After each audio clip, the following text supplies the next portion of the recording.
안녕하세요, 다비드입니다. 오늘은 두 명의 연예인분과 그리고 10억대, 현금 10억대로 어떤 건물을 매입하고 어떤 스토리가 있는지 한번 알려드릴게요. 그리고 한 연예인분은 현금 10억대로 300%, 약 한 40억의 수익을 발생을 시켰는데 그 스토리도 자세하게 다뤄드리겠습니다. 일단 첫 번째 연예인은 장성규 씨예요. 장성규 씨 같은 경우에 워크맨으로 유명한데, 워크맨이 제가 알기로는 380만 정도 되는 걸로 알고 있어요. 한때 굉장히 열심히 봤는데 한때 뭐 또 유명했던 인터뷰로는 평소에 본인이 원래 아나운서였을 때보다 프리랜서로 전향을 하니까 20배 정도 이제 더 잘 번다라고 했었거든요. 근데 그런 장성규 씨가 작년에 2021년 8월에 청담동 건물에 매입을 했어요.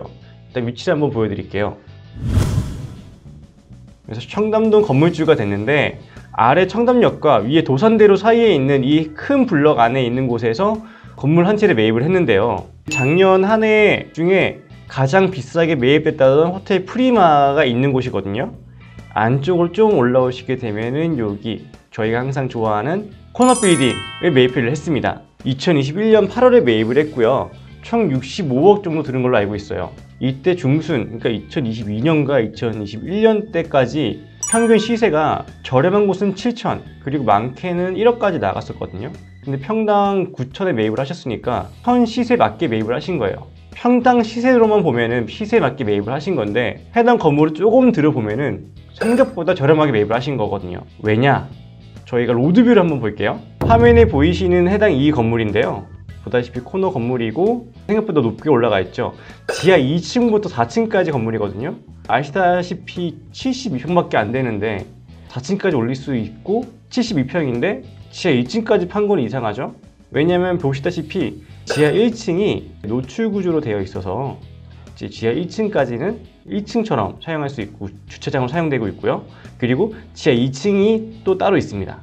그러니까 지하 2층이 사실은 지하 1층이 되는 거죠. 레벨차를 받은 거라고 저희가 흔히 표현을 하는데, 한 층이 더 높은 5층짜리 건물을 매입하셨다고 보시면 돼요. 제가 여기 근처 살아서 아는데 아무래도 건덕이 심한 곳이에요. 그러다 보니까 주로 주거지로 많이 되어 있는데, 요즘에는 그래도 근생으로 많이 바뀌어지고 있거든요. 지금 해당 건물처럼. 2021년 8월에 매입을 하셨는데 2020년에 이제 장성규 씨가 대표로 설립을 한 법인회사로 매입을 하게 됐고요. 아내분이 이사로 등록이 되어 있다고 해요. 그리고 65억을 들여서 매입을 했는데 85%의 대출, 85% 대출을 받으면은 자기 자본금은 거의 10억만 있으면 되거든요. 나머지 65억 중에 55억 정도는 이제 대출 받으신 거예요. 아무래도 레벨차가 있고 레벨차를 받아서 좋은 건물을 매입을 했다고 해도, 매입을 한 곳이 언덕이 좀 심한 곳이에요. 언덕이 심해서 주로 주택지로 많이 쓰여던 곳인데, 근생 건물이 주로 주택지에 하게 되면은 이제 MD 구성, 이제 임차인을 구성하기가 쉽지 않아지거든요. 근데 이 문제를 다행히 라디오에서 만나게 된 이제 김윤수 대표님, 비사람 대표님과 연이 되어서 지금은 이제 비사람 측에서 통사옥으로 쓰고 있는 걸로 알고 있습니다. 근데 장성규 씨 평소 이미지가 되게 착실하고 재밌어서 그런지 몰라도 85% 대출을 받았으면은 어지간한 거부 반응이 있을 만한데, 대중의 큰 거부 반응 없이 지금 사람들이 그래도 좋게 봐주고 있어요. 그런데 아쉽게도 제가 이 다음에 소개해드릴 유준열 씨 같은 경우에는 비슷하게 대출도 많이 받았음에도 불구하고 세간에서 좀 별로 좋지 못하게 보고 있거든요. 일단 팩트만 좀 나열을 해드릴게요. 유준열 씨 같은 경우에는 2019년 12월에 58억을 들여서 언주역 쪽 5번 출구로 쭉 나오면은 코너 빌딩까지는 아니지만 이 사이에 있는 건물 하나를 매입을 했습니다. 총 83평이 되고요. 평당 7천 정도에 매입을 하셨거든요. 2019년에서 2020년 그때 사이에 이 근처가 한 평당 8천에서 9천 정도가 했었는데, 그 시세를 감안한다면 저렴하게 매입을 하신 거예요. 다만 저렴하게 매입을 하신 것도 있긴 하지만, 아무래도 저렴하게 매입할 수 있었던 이유 중에 하나는 어차피 재건축, 신축을 했어야 될 부지였거든요. 그렇게 되면 건물가가 빠지게 되니까 다른 것보다 조금 더 저렴하게 가는 건 맞기는 합니다. 매입을 했을 당시에 어떤 건물이었는지 한번 보여드릴게요. 네, 여기 보이시는 이게 1층 건물, 한때 식당으로 쓰였던 1층 건물이었고요. 네, 여기를 이제 58억에 매입을 하셨었고 83평이고, 아무래도 욕을 먹는 가장 큰 이유 중에 하나가 58억 중에 90%가 대출이었어요. 52억의 대출을 받으셔서 자기 자본금은 거의 6억, 물론 다른 세금까지 포함하면 거의 9억 가까이 필요하긴 했었겠지만 9억으로 건물에 매입을 하시게 된 거고요. 흔히 세간에서 얘기하고 있는 신축 비용 같은 경우에는 평당 800으로 따졌어요. 연면적이 한 300평 되기 때문에 24억이 들었고요. 이 중에서도 이제 70%가 대출 받아서 그러면은 대출한 비용과 신축한 비용을 총 합치게 되면은 82억 정도가 나오고요. 1층짜리 건물을 새로 신축을 해서 화면에 보시다시피 화면에 겨우 들어갈 만큼 큰 건물 3종 일반 주거지역이었거든요. 그래서 지하 2층부터 지상 7층까지 총 9층짜리 건물을 지어서 연면적이 한 306평이 나오고요. 심플하게 300평으로 계산을 한다면 신축 비용 800억으로 잡는다면 24억이 나오고, 이 중에서 70% 대출 받으셨다고 했으니까 그렇게 되면 17억 정도를 대출 받으신 거고, 자기 자본금은 7억, 대지 매입 비용 6억에다가 신축 비용 현찰로 7억 해서 총 13억을 들였습니다. 원래 비용은 총 82억이 들었는데 결국 자기 자본금은 13억 정도밖에 들지 않았던 거예요.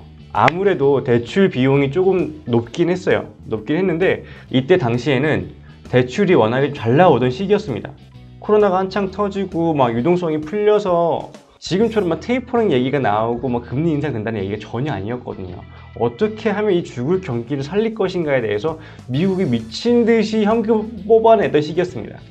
그래서 대출 이자도 되게 저렴했고, 뭐 어지간한 법인들 뭐 현재는 거의 뭐 80%가 거의 맥시멈이긴 한데 그때 당시에는 80% 이상도 많았었고 90%도 가능했었거든요. 그러니까 이런 수치가 나왔던 겁니다. 자, 이렇게 해서 지은 이쁜 건물을 올해 1월에 잔금까지는 치르지 않고 이제 계약서까지 쓴 걸로 알고 있어요. 150억에 이제 매도를 했습니다. 이렇게 돼서 총 92억이 이제 세전 양도 차익으로 되고요. 총 이제 건축비까지 포함한다면 68억이 되는 거고, 이 모든 걸 다 뺐을 때 대략 세후 순수익이 한 40억 정도라고 판단이 돼요. 저도 뉴스 기사를 보고서 참고하긴 하는 건데 요즘 뉴스 기사도 좀 정확히 나오는 것 같아요. 왜냐면 제가 예전에 처음 시작했을 때만 해도 부동산 몇 년 전에 신문 기사가 나오면은 연예인 건물주분들이 건물을 이제 새로 신축을 해서 매각을 해도 주로 초기 투자 매입 비용과 그리고 시세 차익 남기는 것만, 시세 차익만 엄청나게 부풀려서 기사를 냈었는데 요즘에는 이제 진짜 실제로 얼마 남았는지까지 얘기를 해주더라고요. 40억 정도를 이제 시세 차익을 보셨고요. 신축 후에는 평당 1억 8천, MD 구성 저희가 이제 예상 임대료를 계산을 해 보니까 150억을 매입을 했어도 만시시 수익률이 2% 후반대가 되더라고요. 만약에 저희가 뭐 이렇게 주로 임대를 할 때도 타협을 많이 보게 되니까 타협을 한다고 해도 2% 중반대가 되지 않을까 해요. 아무리 뭐 안 구해져서 된다고 해도 2% 초반대밖에 안 될 거고. 근데 이제 이거를 이제 또 대출 많이 받을 수 있었던 이유 중에 하나가 아무래도 당연히 이제 법인을 설립을 해서 이제 어머님 이름으로 법인 설립을 하셨대요. 딥 브리딩이라고 해서 이 법인으로 이제 매입을 해서 이제 매각까지 다 진행을 한 건데, 왜 류준열 씨가 이렇게 욕을 먹나? 사실은 여러분들도 보시면 아시겠지만 시세 차익을 많이 남기신 연예인분들이 생각보다 많이 있습니다. 저렴하게 매입하신 분들도 많으시고 대출 비율을 높게 가져가신 분들도 사실은 많이 있어요. 근데 왜 유독 비슷한 시기에 장성규 씨는 나오고, 물론 장성규 씨는 매각을 아직 안 했지만 대출 비율도 높기는 하잖아요. 그리고 뭐 유준열 씨도 대출 비율 높게 가져가는데 왜 굳이 유준열 씨만 이렇게 몰매를 만나? 아무래도 그냥 유준열 씨가 예전에 인터뷰를 한번 했다고 하더라고요. 뭐 재테크에 관심이 없고 부자가 되면 좋겠지만 그렇게 뭐 내 목표가 부자가 아니다 라고 하셨는데, 하필이면 그 말씀드렸던 뭐 그 인터뷰 이후에 건물에 매입을 하시게 되셨고, 신축을 진행을 하면서 친구분들과 의류 사업을 하려고 했는데 뭐 코로나 때문에 연기가 되면서 아니면 사업이 보류가 되면서 매각을 결정하게 됐다라고 인터뷰에서 또 밝혔다고 하더라고요. TMI로는 의류 사업이 꽤 잘 되는 걸로 알고 있는데, 코로나여서 유준열 씨가 밝힌 바와는 다르게 시세 차익을 많이 보다 보니까, 그리고 짧은 시간 안에 2년 만에 이렇게 2년도 안 돼서 이렇게 본 거죠. 2019년 12월에서 2021년 1월이니까 물론 잔금도 치료되겠지만, 비슷한 시기에 두 연예인분들의 케이스가 나왔지만 온도 차이가 이렇게 심한 건 아무래도 인터뷰 하나 때문에 이렇게 온도 차이가 심한 게 아닌가 싶습니다. 그래서 유준열 씨의 입장을 조금 대변한다면, 유준열 씨가 매입을 했던 시기가 굉장히 용기 있는 시기였어요. 제가 전에도 한번 다뤄드렸지만은 2019년 말 그리고 2020년 초에는 뭐 부동산 초양극화가 일어난다, 뭐 폭락할 거다 이런 얘기가 많았었는데 그거에도 불구하고 매입을 하시게 된 거였고 대출이 많이 나오던 시기이기도 했고요. 2021년 한 해도 건물 시세가 굉장히 많이 올랐죠. 악재가 있을지 모르던 시기에 그리고 코로나 악재가 있던 시기에 대출을 많이 받을 수 있을 만큼 받아서 저렴한 가격에 또 우연찮게 또 시세가 많이 오르던 때를 기다리시다가 지금 매각을 하신 거니까 저희가 보기에는 굉장히 좋은 사례라고 할 수 있습니다. 만약에 입장을 바꿔 생각을 해봐서 2012년 말인데 그냥 시세, 근처 시세에 맞게 나온 곳을 매입을 해서 신축을 해서 매각할 수 있었을까라고 반문을 한다면은 분명히 쉽지 않은 결정이었을 거라고 생각을 해요. 빌딩을 다루는 사람들 입장에서 보면은 굉장히 과감한 투자였고 과감하게 들어가서 하이 리스크, 하이 리턴을 가져가셨다고 생각이 듭니다. 다만 이제 대중들이 보기에는 너무 높은 대출 비율과 현금 13억으로 40억 벌었다고 하니 2년도 안 되는 시점에서 아무래도 인터뷰가 가장 컸던 것 같아요. 그래서 이 비슷한 시기에 두 연예인분들의 건물 얘기가 나왔는데 온도 차이가 큰 거는 이 모든 점들이 조금 이제 조합되기도 했었고 또 언론에서도 보도가 되니까 이제 좀 더 그렇게 된 게 아닌가 싶습니다. 제가 이번 유진열 씨 케이스를 보면서 다음에 이렇게 한 10억대 건물로 어떻게 리모델링을 하거나 아니면 신축을 진행을 했을 때 시세 차이가 많이 남길 수 있는지에 대한 컨텐츠를 다뤄드리면 도움이 될 것 같다 싶어서 제가 조만간 이런 컨텐츠를 한번 만들어서 진행을 해보도록 하겠습니다. 이상 다비드였고요. 오늘 영상 도움이 되셨다면 구독, 좋아요, 알림 설정 부탁드리겠습니다. 감사합니다.